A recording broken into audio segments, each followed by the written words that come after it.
Boa tarde a todos. Que bom estar aqui com você. Aproveita e vira para quem está do seu lado aí e diga para ele assim: meu irmão, você está muito bonito hoje. Se não tiver ninguém bonito do seu lado, olha para o pastor Marcelo, já garante a sua nota aí daqui a pouco, tá bom? Para a mesma pessoa agora, diga: meu irmão, mas eu tô mais. Alguns estão falando a verdade, outros não, né? Escolhe outra vítima aí, outra vítima. Diga para essa vítima aí o seguinte: meu irmão, você é muito inteligente. Para a mesma pessoa: meu irmão, mas eu sou mais. É estranho como a gente vai se sentindo bem com isso, não é? É muito estranho. Escolhe a última vítima. Escolhe bem. Talvez é quem está atrás ou quem está na frente. E diga para essa pessoa assim: meu irmão, você é muito pecador. Para a mesma pessoa: meu irmão, mas eu sou mais. Afinal de contas, a gente não pode ganhar todas, né? Seja muito bem-vindo você que está aqui. Seja muito bem-vindo também você que está nos assistindo através aí do Zoom. Seja muito bem-vindo, tá, Mateus? Eu quero aqui convidar você a abrir a sua Bíblia no livro de Isaías. Abra em Isaías, capítulo 49. Isaías 49, verso 14 e verso 15. Isaías 49, verso 14 e verso 15. Eu quero pedir a sua permissão, porque eu vou ler agora apenas o verso 14. E o verso 15 eu quero ler apenas na conclusão. Verso 14 diz o seguinte: mas Sião diz: já me desamparou o Senhor se esqueceu de mim. Tony, você já se sentiu abandonado alguma vez? Você já se sentiu como se alguém tivesse te desamparado, te deixado sozinho? Eu não sei se algum de vocês já sentiu em algum momento, talvez nesse momento que você teve que ficar de quarentena, assim, sozinho, mais isolado, talvez longe da sua família. A história aqui é que Israel está olhando para Deus e está dizendo: o Senhor me desamparou. O Senhor se esqueceu de mim. Israel está se sentindo abandonado. E a grande pergunta que fica para mim e para você: será que Deus ele me abandona? Será que Deus ele te abandona? A resposta de Deus a esta pergunta é o tema do santuário, que eu quero convidar você para estudar durante esse momento. Preste bem atenção então. Quando nós vamos lá para o Éden, lá no capítulo 3, no verso 8, se você quiser abrir, fique à vontade. Se você não quiser, você já conhece um pouco a respeito dessa história. Você percebe que Deus está procurando o ser humano. Você percebe então que Deus, ele está perto do ser humano. E apesar do ser humano às vezes achar que Deus está longe, Deus ele está muito perto e à sua procura. Mas quando nós vamos para Êxodo, e agora eu quero convidar você a pegar a sua Bíblia e abrir, no capítulo 25, no verso 8, nós entramos nesse tema. Êxodo 25, verso 8, diz o seguinte: e me farão um santuário, para que eu possa habitar no meio deles. O motivo real do santuário é Deus habitar no meio do seu povo. Eu quero te fazer uma pergunta muito importante. Você acredita que Deus habitou no meio do povo naquele santuário construído em forma de tenda? Você acredita, Gabriel? Deus habitou no meio do povo? Você percebe isso, por exemplo, quando você olha aquela coluna de fogo que guiava o povo durante a noite. Mas você percebe também isso, Montanha, quando você olha aquela nuvem que guiava o povo durante o dia. Você percebe isso, talvez, quando você olha, por exemplo, para aquela rocha que saiu água. Talvez você perceba isso quando você olha para a história do maná. O fato é que Deus habitou no meio do povo, naquele santuário feito de tendas. Pergunto, Maicon, Deus habitou no meio do povo no santuário feito de tenda? Sim? Amém, que Deus seja louvado por isso. Mas se você continua essa história, você percebe, por exemplo, que esse santuário feito de tendas, ele não mais existe. Um outro santuário entra em cena. E esse novo santuário que entra em cena é um santuário que Davi se propõe a construir. Porém, Deus diz para ele assim: olha, você vai juntar todas as peças, mas quem vai construir vai ser quem mesmo? Salomão, exatamente. Salomão é quem vai construir. Parabéns aí, Mateus, que respondeu Salomão. É isso mesmo, tá? Que bom que você está acompanhando. Então, Salomão é quem vai construir isso. E quando Salomão vai construir esse santuário, olha só o que acontece. Você vai procurar comigo aí agora o livro de 1 Reis. Eu vou dar um tempinho para você achar, tá? 1 Reis, no capítulo 8. Se você não sabe onde está 1 Reis, está antes de 2 Reis. Está bem pertinho aí. 1 Reis, capítulo 8. E o verso que eu quero ler contigo é o verso 46 até o verso 48. Por ora nós estamos vendo o santuário e a presença de Deus no Antigo Testamento.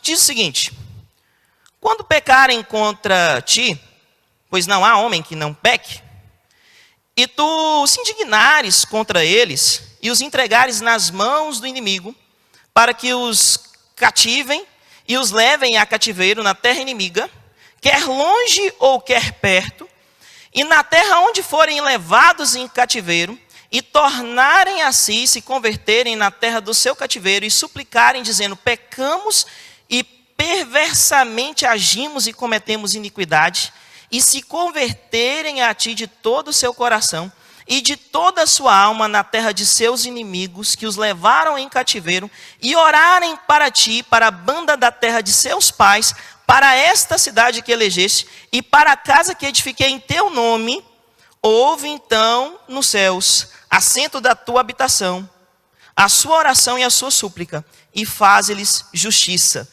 Preste bem atenção, que verso interessante. Eu me lembro de ter lido esse verso há algum tempo atrás, e depois de ler esse verso, eu estava lendo o livro de Daniel, e você se lembra que Daniel, ele orava 3 vezes por dia, mas a Bíblia ela não para simplesmente dizendo quantas vezes Daniel ele orava, mas a Bíblia ela mostra que Daniel ele orava virado para uma determinada localidade. E para onde era isso? Era justamente para a localidade onde se encontrava esse templo. Daniel estava orando e cumprindo o que está escrito em 1 Reis. E quando ele orou cumprindo o que está escrito em 1 Reis, você percebe que Deus escuta a sua oração. E eu fiquei me perguntando, por que não temos nós hoje um santuário ao qual eu e você poderíamos orar virado para esse santuário e Deus, ele pudesse escutar a minha e a sua oração? Foi então que eu me deparei que nós temos sim um santuário e a gente, na verdade, ora em nome dele, a gente ora em nome de Cristo. E Deus, ele escuta a minha e a sua oração. Não é isso mesmo que está escrito na Bíblia? Então, isso é muito importante. Eu queria falar uma coisa para você muito especial. Durante toda essa história que você está vendo, Deus ele quer se relacionar comigo e com você. Grave isso. Deus ele está procurando se relacionar comigo e com você. O Michael já respondeu que Deus ele habitou naquela primeira tenda. Mas eu pergunto, e nesse outro santuário, Deus também habitou? Habitou, José Lucas? Sim, Deus habitou também nesse santuário. Mas você também conhece a história que esse santuário foi saqueado, o povo foi levado em cativeiro. E de repente, o povo está agora em Babilônia. E depois você também conhece a história que um novo santuário vai se reerguer. E nesse novo santuário, e você conhece um pouco da reforma que é feita para isso no povo de Israel.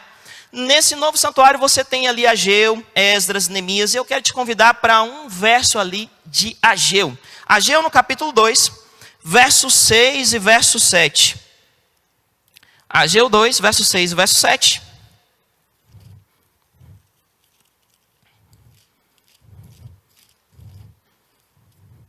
Nós já estamos agora no terceiro santuário. E nesse terceiro santuário, uma pergunta ela é levantada. Por que esse santuário não é como o anterior? Por que que esse santuário aqui não é feito de ouro, de pedras preciosas? E Ageu se levanta para deixar uma mensagem. E eu quero que você preste muita atenção na sua Bíblia, mas eu quero que você preste muita atenção na leitura que eu vou fazer. Porque talvez a minha tradução traga para você uma informação muito importante. Ela diz o seguinte, verso 6 e verso 7. Porque assim diz o Senhor dos Exércitos, ainda uma vez, daqui a pouco farei tremer o céu, a terra e o mar e a terra seca. E farei tremer todas as nações, preste bem atenção agora, e virá o desejado de todas as nações. A promessa agora que você encontra em Ageu é que o desejado de todas as nações iria habitar nesse santuário. Pergunto para você, você acredita que o desejado de todas as nações, ele habitou nesse santuário? Você acredita nisso? Nós vamos agora para Mateus. Agora nós estamos entrando em um outro período, no Novo Testamento. Mateus, no capítulo 1, no verso 23. E eis que a virgem conceberá e dará à luz a um filho, e será chamado pelo nome de Emanuel. O que quer dizer? Deus conosco. Preste bem atenção na frase que eu te disse agora há pouco. Deus, Ele quer habitar contigo. Deus, Ele quer se relacionar com você. Eu me lembro de quando eu conheci a minha esposa. Eu estava ali trabalhando, lavando a maquininha de sorvete. Eu trabalhava em um local que tinha uma maquininha de sorvete. E aí passou a minha cunhada, que eu já tinha estudado com ela, e passou a minha esposa, Rayane. E quando elas passaram, que inclusive é a mulher mais linda do mundo, porque daqui a pouco ela vai assistir isso aí. Então, quando ela estava passando, eu dei uma olhada naquela menina e eu falei, é amor à primeira vista. Tenho certeza. E aí elas passaram indo e depois elas passaram voltando. Quando elas passaram voltando, faltavam 5 minutos mais ou menos para terminar o meu expediente. Eu marquei mais ou menos o horário. Quando ela virou a esquina, mais ou menos estava acabando o expediente, eu dei a volta ao contrário, correndo. E encontrei ela na outra esquina. E eu disse para ela assim, nossa, vocês por aqui? Deve ser algo impressionante, é 2 vezes que a gente se encontra no mesmo dia. Eu posso acompanhar vocês até a sua casa? E foi assim que começou. Depois pergunta para ela e ela vai contar para vocês.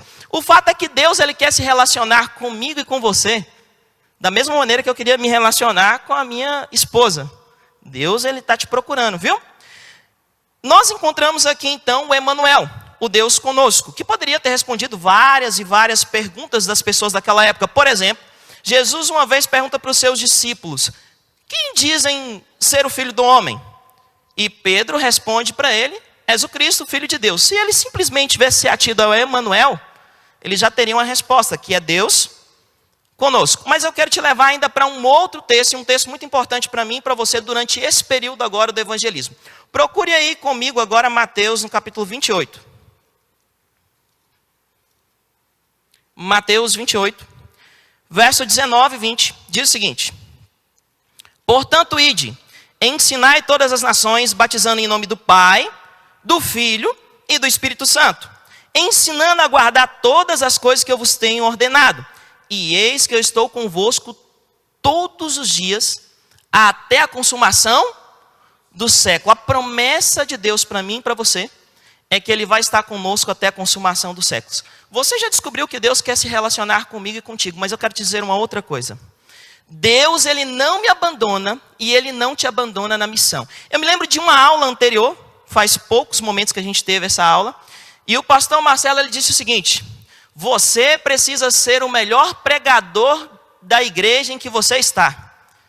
Eu olhei e fiquei pensando, bem, eu estou indo para o Tocantins, no Ananás. Me falaram que fica mais ou menos a 90 quilômetros do Estreito, que eu também não sei o que é. Eu falei, eu acho que eu tenho grande capacidade. E aí eu conversando com o Rodrigo, que vai para a Central de Curitiba, ele falou assim, eu estou um pouco preocupado com isso. Mas eu queria te dizer uma coisa, Rodrigo. Quando Deus te manda para a missão, Ele está junto contigo. Por isso, tenha certeza que Ele vai te usar lá poderosamente, viu?